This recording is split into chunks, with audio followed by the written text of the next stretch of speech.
Soup এখন 1.5খানা city দিয়ে দমে রাখলাম। 1.5খানা মানে একটা সিটি ফুল, আর সিটি পড়বার আগের মুহূর্ত 1.5খানা সিটি দিয়ে দমে রাখলাম।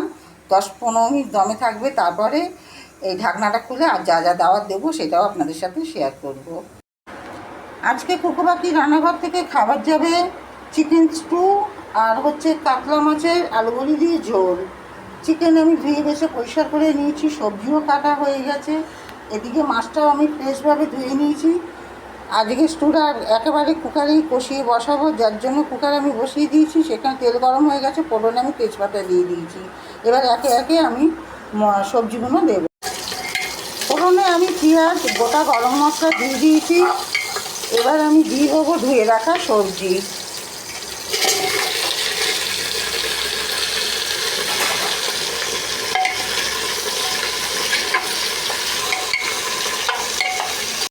সবজি আমার হাফ ভাজা হয়ে গেছে, দেখতেই পাচ্ছেন।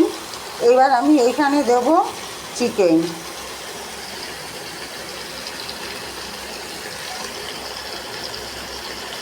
চিকেনটা দিয়ে বেশি আমি ভাজবো না, ভেঙে যাওয়ার সম্ভাবনা আছে। এখনকার চিকেনের ওপর কোনো গ্যারেন্টি নেই।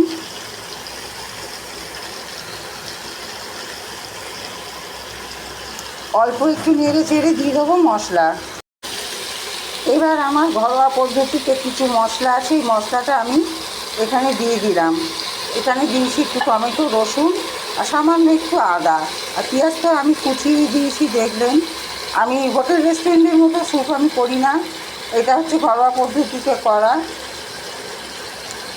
মশলাটা দিয়ে কষিয়ে এরপরে আমি দেবো আমার পরিমাণ মতো লবণ, তারপর দেবো আমি এখানে গোলমরিচ গুঁড়ো। মশলা দিয়ে গোলমরিচ গুঁড়ো দিয়ে ভালো করে কষানো হয়ে গেছে। এবার দিয়ে দেবো আমি আমার পরিমাণ মতো জল। এদিকে কাতলা মাছের জন্য কড়া আমি চাপিয়ে দিয়েছি, তেলও আমি দিয়ে দিলাম। আগে আমি বড়িটা ভেজে তুলে নেব।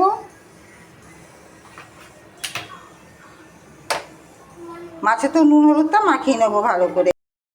মাছ সব আমার লাল লাল করে ভাজা হয়ে গেছে, ভেজে তুলে নিয়েছি। ওই মাছ ভাজা তেলের মধ্যেই কালো জিরে ফোড়ন দিয়েছি, দিয়ে আমি দিয়ে দেবো এবার কেটে রাখা আলু। আলু লাল লাল করে ভাজা হতে থাক, ভেজে নেব। ভাজতে ভাজতে আমি মাছের মশলাটা করে নেব। আলু লাল লাল করে ভাজা হয়ে গেছে, এবার আমি দিয়ে দিলাম এতে মশলা।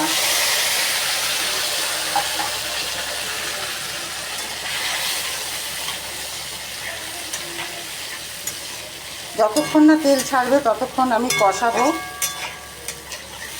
এতে আমি মশলা দিয়েছি 1/4 ভাগ পেঁয়াজ, একটা মাঝারি সাইজের টমেটো, ঝালের জন্য দিয়েছি কাঁচা লঙ্কা, পরিমাণ মতো দিয়েছি আমি লবণ, আর দিয়েছি হলুদ আর গোটা জিরে।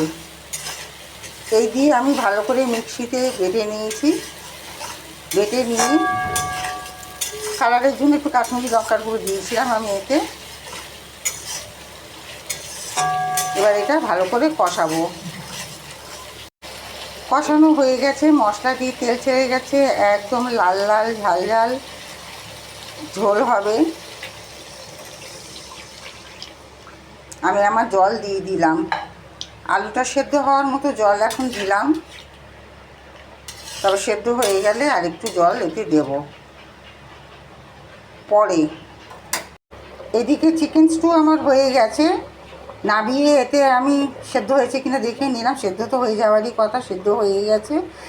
এইবারে এখানে আরেকটু গোলমরিচ গুঁড়ো দিয়েছি। এবার বাটারটা দেবো। আমি সম্পূর্ণ বাটারে করি না, সাদা তেল আর বাটার মিলিয়ে আমি করি। সাদা তেলে সমস্ত কষিয়ে মজিয়ে এটাকে সেদ্ধ করে নিই। এবার আমি নামাবার আগে দিয়ে দিলাম বাটার। এবার আমি নামিয়ে নেব। আলু সেদ্ধ হয়ে গেছে, আমি আমার পরিমাণ মতো জল এখানে দিয়ে দিয়েছি। এবার আমি ছেড়ে দেবো একে একে মাছ, বড়ি সবই আমি দিয়ে দেবো এখানে।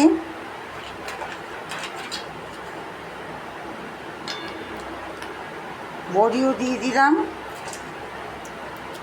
কাতলা মাছের সাথে 2 পিস কাটা পোনাও আমি দিয়ে দিয়েছি। এই মাছের কথাটা বলতে আমি ভুলে গেছি, এটা ঘরের জন্য। আর কাতলা মাছগুলো আমার ডেলিভারি যাবে। এবার ভালো করে টকবগি ফুটে গেলে নামিয়ে নেবো। একটু ধনেপাতা দেবো তার মধ্যে। ঝোল আমার হয়ে গেছে। এবার আমি নামিয়ে নেব।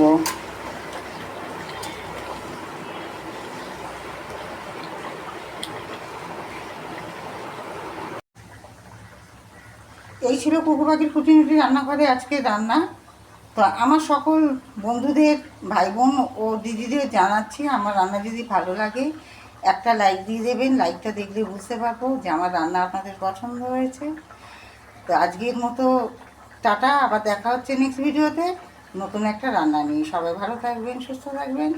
রাধে রাধে।